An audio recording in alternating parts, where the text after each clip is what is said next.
Oliver's Adventures on Monkey Island.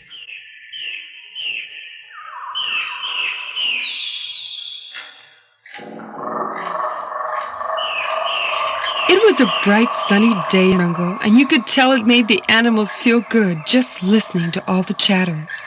The warm, gentle breeze made the long vines sway, and you could sense that by afternoon everyone was going to find some nice place to curl up and take a nap.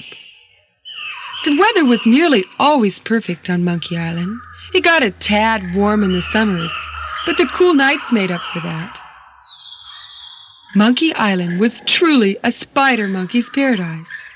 There was a million things to explore, and if you wanted, you could cover the whole island just by swinging from one vine to the other and never touching the ground. There were cool, dark, damp caves and huge groves of banana trees. You know, there's almost nothing that a monkey likes better than to sit in the sun and peel a banana and pick a few fleas off his neighbor's back. That, of course, was if you were a regular type monkey, which was one thing that Oliver Monkey wasn't. You could say that he really wasn't like the other monkeys at all. I mean, he liked to swing in the trees. That was if the mood hit him.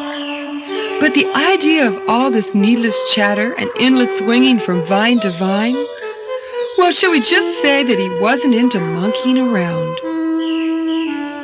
While the other monkeys on the island were gossiping and running from one rock to the next, or swinging upside down by their tails, Oliver just laid there in the sun and read a book. Or sometimes he busily rearranged the treehouse that he'd built for himself. It was located high up in the tallest, oldest tree on Monkey Island, and Oliver used it for a lookout. So far, there hadn't been a whole lot to watch out for, much to his dismay. You see, the island was just about perfect for the whole clan of monkeys, because the only way you could get there was by way of one old tree that hung out far enough to let the small animals like spider monkeys across. So all of the animals that thought monkeys made a good meal were quite unable to get across the swift river. All the other monkeys thought Oliver was pretty weird, and quite often they would laugh at him and call him names. Silly old Oliver, can you believe he sits all day perched on the top of that tree house, staring out into the jungle? Said one of the smaller monkeys. Yeah, he really thinks he's going to save us from something, doesn't he? What a laugh, answered the other monkey. Why, Oliver sure is strange, isn't he? Too bad he isn't like us, then he'd be pretty neat. Yes, it was true. Oliver was really different, and he knew it, but that never seemed to get in the way of him doing exactly what he thought was best. I mean, after all, it was perfectly fine for all the other monkeys to do what they thought was best for the most fun, and it was just fine for him to do exactly what he did. He only wished there was some way to let the other monkeys know that too. Then maybe they wouldn't pick on him quite so much. Oh well, Oliver knew he couldn't change them, so he decided he would have to accept that he was different and, well, be proud of it. That's right, he was rather proud of it.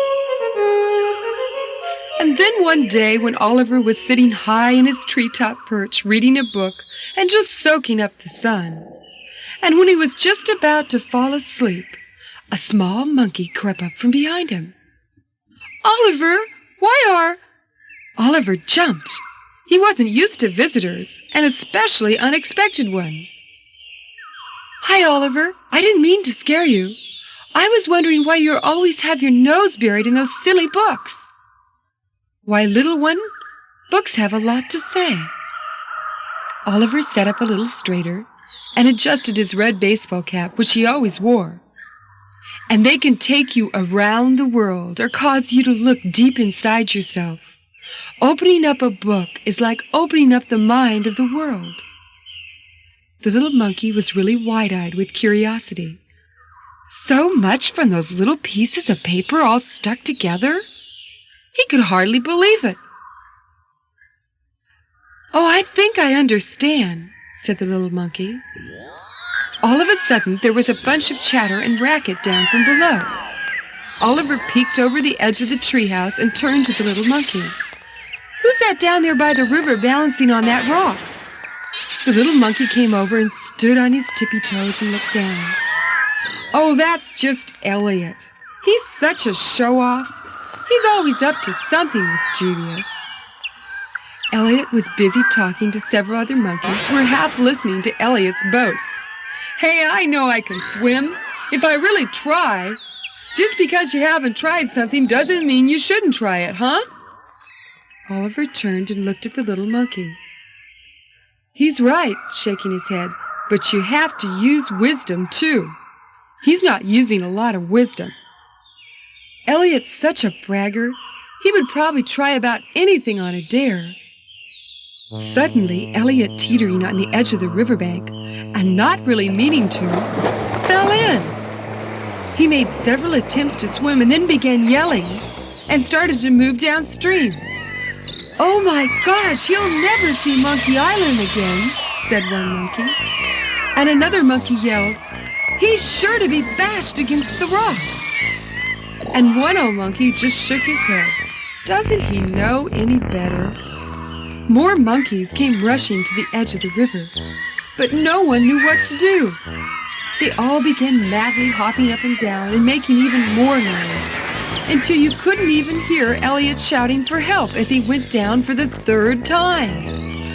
Now he was even more in a state of panic. No one would jump in the river and save him. Oliver scrambled down his treehouse and headed for the river. When he got there, the other monkeys were in a real frenzy, running around in circles and bumping into each other. Oliver calmly found a vine, and he quickly pulled it down, and then threw it out into the river in front of Elliot. "Come on, Elliot, you can do it! Grab on! All you have to do is grab on the vine, and I'll pull you in." Elliot frantically grabbed the vine, and the panicked look on his face began to fade as he was pulled onto shore. Wet and embarrassed, Elliot looked up at Oliver. "Thanks, Oliver. I guess monkeys really aren't meant for swimming after all," he gulped. "That's right, Elliot. Everything has its place and function. You must learn to know where you belong and where you don't belong. What can be exciting for one can be dangerous for another. Swimming is great for a fish. Monkeys aren't too fond of water. It's called inner nature." The little monkey, still shaking from all the excitement, tugged on Oliver's tail. But does that mean, Oliver, we don't try anything new?" "Of course not, little one," Oliver stated, pulling his red cap further down on his head. "It doesn't mean to stop changing or improving.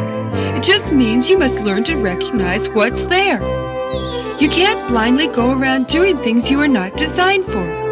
And monkeys were not designed for swimming." The little monkey scratched his head, and Elliot sheepishly said, "I guess that can get you into a lot of trouble sometimes, huh?" "Now you're getting it, Elliot. Too bad you almost had to drown learning it." At that, Oliver turned and started back to the treehouse. Elliot just stood there dripping and watched Oliver walk away. "Maybe Oliver isn't so weird after all," said one of the brighter monkeys. The little monkey was now really fascinated with Oliver, and he followed Oliver back to his treehouse. There was still a lot left to this pretty day, and maybe Oliver had something else that he could learn. "Oliver, what did you mean when you said you must learn about where you belong and where you don't belong?" The little monkey was now perched high on top of a stack of Oliver's books, and he asked the questions as he was peeling a banana and not even really looking at Oliver. "Well, little one, it simply means you must learn what's there. If you don't have wings, you don't go jump off a cliff and flap your arms. You simply don't have wings. Wise monkeys know their limitations, and foolish monkeys do not." The little monkey just sat there kind of staring out into the jungle with a funny look on his face. "What is it, little one? I can tell you have something on your mind." "Well, Oliver, I was just kind of wondering. I hope this doesn't make you feel bad, but doesn't it bother you a whole lot that all the other monkeys think Yes, said Oliver, go on. Well, I think you're different. Oh, you meant to say weird, huh? Laughed Oliver. Oh, I don't think you're weird, but some other monkeys, I've heard them say some things that weren't the nicest things to say about anybody. Oh, I know what you mean. Like why I bother to read all these books and think so much and keep a lookout instead of having a lot of fun monkeying around. Yeah, said the little monkey. Like everyone else, right? Yeah, that's it, said the little monkey, getting excited because Oliver was beginning to understand, and he didn't seem bothered about it at all. You know, sometimes, little one, you just have to dare to be different. You have to do what you feel is right. And if it is different than what everyone else is doing at the time, that's just fine. But Oliver, sometimes they call you names. I've heard them. That's right. Sometimes they do. But I've never let that stop me from doing what I felt was a good thing to do. More often than not, the things that I have done different, in the end, they wish they could have done it. And nobody ever got hurt from any name-calling. The fact is that Oliver is different, and that's perfectly okay. During the next few weeks, the little monkey was like Oliver's shadow. Everywhere Oliver went, he would tag along. He found out that now the other monkeys were beginning to think he was a little strange too, since he was hanging out with Oliver. It made him feel kind of sad when he heard them call him names. But Oliver Monkey was so kind, and he was learning so much just by following Oliver around. Oliver taught him how to find the best bananas. He showed him all of his most favorite books, and the little monkey was beginning to learn how to read. He was learning about all the different countries around the world, and he almost had all the oceans and seas on Oliver's globe memorized. This was so much fun. Sure, it was fun swinging from the vines and hanging by your tail and joining in on the latest monkey chatter once in a while. He could have all the fun he wanted, and learning was fun too. It wasn't at all weird like the other monkeys made it out to be. One day when the sun was high in the sky and a gentle jungle breeze was swaying the top of the trees and making Oliver's treehouse kind of creak and moan, he turned to the little monkey and said, "Little one, why don't we go hunting for fossils? What do you say?" "What? Fossils?" No, fossils." "What kind of berry is that? Can you make jam out of it?" No, fossils are not berries. They happen to be impressions left in the rocks by plants or animals that lived centuries ago. Kind of like when you step in the mud and you see your footprints. Yes, said the excited little monkey. But these are in the rock and they're permanent. Wow, Oliver, that sounds like lots of fun. Maybe we'll even find a fossil monkey. Let's go. Oliver laughed. They both merrily climbed down the tree. Oliver had on his red baseball cap with a knapsack thrown over his shoulder to carry back any treasures they found, and the little monkey had a shovel and a blue bandana tied around his neck. The two of them were busily digging not far from the riverbank and having a grand time laughing to themselves, when all of a sudden a whole stream full of water came pouring down from the trees up above. They were both totally drenched with water, and were now standing up to their ankles in mud. Then they saw what had happened. They heard a whole tree full of laughing monkeys. Those monkeys had poured several buckets of water right down on top of them. The little monkey looked up at Oliver with big, sad eyes. Oliver just shook his head and looked up at the trees. You know, little one, it takes courage to be different, but it pays off in the end, and especially in how you feel about yourself. I'm really proud of how you have been willing. But as he turned around to finish his sentence, he saw that the little monkey wasn't there. The shovel was sticking in the mud, and around the handle was the little blue bandana. He hadn't even heard him slip away into the jungle bush. Too bad, thought Oliver.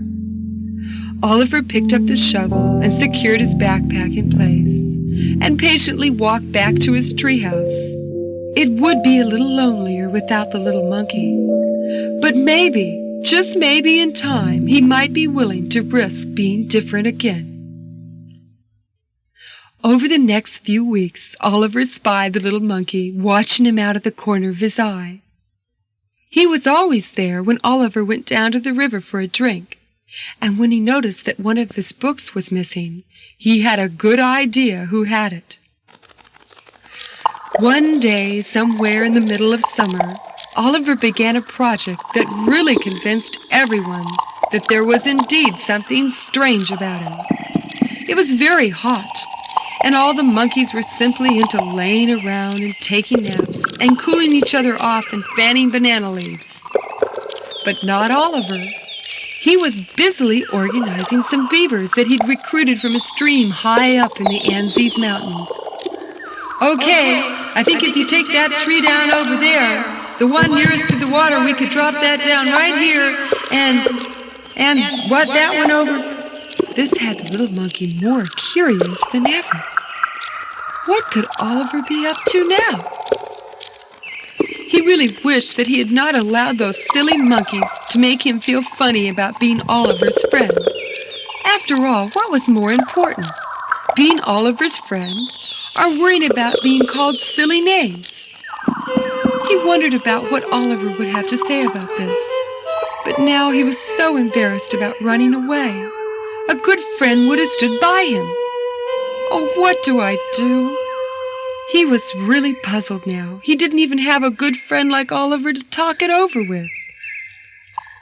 It took Oliver and the beavers several days to build a dam across a good part of the river, and all the while the little monkey watched from the top of a tall coconut palm, patiently trying his best to figure out what Oliver was up to. It seemed he always had a good reason for his projects, and it often wasn't what you thought it might be. Several times Oliver caught the little monkey spying and was delighted with his curiosity. The other monkeys simply lay in the sun calling Oliver crazy names and making fun of what they thought was a silly and foolish project. Hey, Oliver, maybe you should chew some trees down with your teeth, one of the monkeys teased him. Yeah, Oliver, some of your books would dam up the water pretty good, too. That caused a bunch of the monkeys to roll around in the grass, holding their bellies with laughter. Then Elliot piped up. Hey, Oliver, how are we going to be safe anymore? When the dam is finished, then almost anybody can walk across to us. Hey, that's right, Oliver. We are not going to be safe anymore. We are going to be a good meal for someone to eat. That caused a whole lot of commotion among the other monkeys. Oliver, what in the heck do you think you are doing? Oliver just continued to direct the beavers, securing all the logs into place. And as he did, the river began to back up and form a pond. The monkeys were really beginning to get mad now. They began to all form circles, chattering all at the same time. What does that crazy Oliver think he's doing? I don't know, said a tall, thin monkey, but this time I think he has really done it. This time he's gone just too far. Then they heard a loud, pitched voice from the other side of the island. Hey, look it! My house is so close to the water. It's going to be floating. It's going to be floating soon if the water keeps rising. Oliver looked at his dam, and he walked up and down it proudly, looking for any leaks. He sent the beavers home and thanked them kindly for doing such an expert job. By this time, the monkeys had all formed a committee, and they were standing on the slowly disappearing shore of Monkey Island. Oliver, this dam has got to go. Can't you see you are sinking Monkey Island? The little monkey sat in the tree and watched all the commotion down below. What was Oliver up to? This really did seem a little too far out, even for Oliver. Maybe he knows something that the rest of us don't. But pretty soon it would be too late if he waited very long to tell, because Monkey Island in a few hours would be underwater. The monkeys were all getting pretty panicky now, and many were packing up their belongings and preparing to cross the dam and get to the other shore. Some were just frantically running up and down the beach, and others were yelling at Oliver at the top of their lungs. Oliver just waited calmly, perched on his lookout high up atop his treehouse. He patiently waited, and he listened. Then all of a sudden, the monkeys heard a sound that made them all just stand there frozen in silence. There it was again. It was something they had never heard before. It made them more scared inside than they had ever been in all their monkey lives. What was it? What was that awful noise? A strange smell. And then it rang out again, and a huge palm leaf fell to the ground. They didn't know what it was, but they knew it could hurt them now. Oliver knew. He had read about guns in his books. He knew all too well what they could do to a monkey. All the monkeys started running in different directions at once, not knowing what to do. "Help! Help!" they yelled. "First the water and now this. What are we going to do?" Now the monkeys could see what was causing this horrible noise. It was guns, and there were hunters. Hunting monkeys. And look, they were crossing the river. Oliver quickly climbed down from his treehouse. This was the moment he'd been waiting for. He ran as fast as his legs would carry him. The little monkey had never seen Oliver run that fast, not ever. "Come, help me!" Oliver screamed. "Come help me release the dam!" But the monkeys were making too much noise, and the ones that heard him were just too scared. But the little monkey knew just what Oliver had planned. Oliver had sensed these hunters were coming, and he had made a plan. The little monkey practically flew down the coconut palm. He swang from vine to vine, and he landed right on the dam. "Over here!" Oliver yelled. "Come, little one, this is the one. This one log needs to be moved, and the rest of the dam will go. Quickly, I need your help." By this time, all the hunters were in the middle of the river and beginning to get dangerously close to the island. "Come on, little one, let's go at it again. Just take a deep breath and relax, and let's shove it together one more time. 1, 2, 3, and the log began to move. "Run! Run for your life, little one, run!" yelled Oliver. And then the dam began to give way. It cracked and groaned, and it tumbled into the water. Now it was rushing downstream, right on top of the hunters. Oliver and the little monkey reached the shore just in time. They turned around, and they could see that the hunters were being swept downstream with all the logs, thanks to Oliver. The little monkey stood there, just shaking his head. "Wow, Oliver, how did you know?" But his question was interrupted by some loud shouts. But this time it was hoorays. "Hooray for Oliver! Hooray for Oliver! Oliver saved us! Thank you, Oliver!" The water was down now, and the island was beginning to resemble its old comfortable self. But not everything would be the same on Monkey Island anymore. "Oliver, how did you know?" "Nobody else seemed to know, but you figured it out. How?" "I listened, little one." "But Oliver, I didn't hear anything." "When you are still, you can hear what everything is trying to tell you. We talk much more than we listen. It really would be better the other way around. You were given 2 ears, but only 1 mouth. It seems it would be best if we listened twice as much as we talked. You would learn much more." "What was it that you heard, Oliver?" "Hearing was only a part of it. I sensed it. I knew something was coming, something that might be dangerous to us. And there seems to be a message in the jungle that travels by air, and it is everywhere. You just have to listen. You must be in tune enough with yourself to hear it." "You know, Oliver, after I ran away..." The little monkey was really embarrassed now. He put his head down, and Oliver could tell he felt really bad. It's okay, little one. What is it? Oh, Oliver, I was so afraid that you wouldn't ever be my friend again. Of course, little friend. Friendship should not depend on my expectations of you. And you were my truest friend, the best one anyone could ask for. Just now you came in time of need. I was so scared, Oliver, and you did it anyway. And that's what being different is really all about. I was scared too. Really, Oliver? You were scared too? Of course I was, stated Oliver. And Oliver, what about being different? That's not always easy, but it's always worth being true to yourself. Be yourself.